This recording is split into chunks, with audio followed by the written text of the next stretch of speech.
जाति जनगणना से क्या प्राप्त करना चाहते हैं आप? अभी आप आरक्षण दे रहे हैं, जाति के आधार पर दे रहे हैं। आपका प्रत्याशी खड़ा होता है, जाति के आधार पर खड़ा होता है। विधायक, एमपी, एमएलए जाति के आधार पर, जिस जाति के ज़्यादा लोग जहां कॉलोनी में निवास करते हैं उसी जाति का कैंडिडेट खड़ा करती हैं पार्टियां।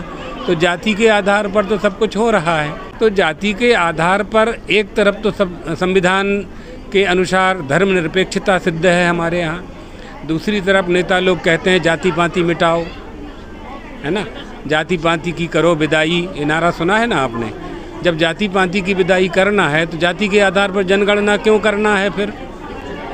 हम लोग तो जाति व्यवस्था मानने वाले लोग हैं, है ना, ये हमारे शब्द काटना नहीं आप, ये वर्ण व्यवस्था मानने वाले हम लोग हैं। वर्णाश्रम सदाचार शिक्षका, हम लोग तो वर्ण व्यवस्था मानने वाले ही लोग हैं, जाति पाति मानने वाले लोग हैं। हम सरकार को कह रहे हैं कि जाति गणना से तुम क्या प्राप्त करना चाहते हो, क्या पाना चाहते हो, ये बात समझने की है।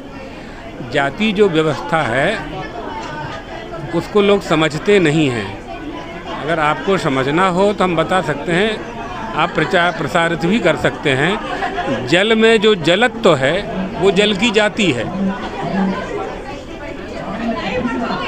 जल किसे कहेंगे? जो आपकी प्यास को शांत करे।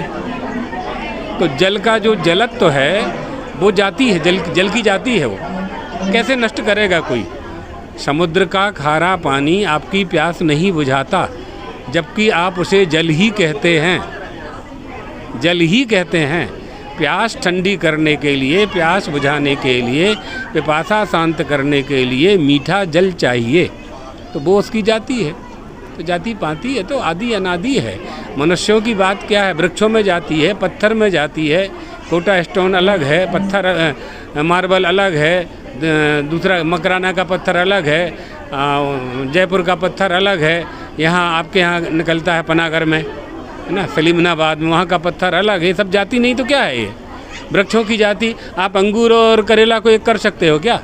करोगे तो ना अंगूर रहेगा ना करेला रहेगा। तो भेदा पशूनाम सतुपादपानाम वृक्षस्य भेदा पाषाण भेदा, पाषाण माने पत्थर। ये सब भेद आदि अनादि हैं, कोई नष्ट नहीं कर सकता।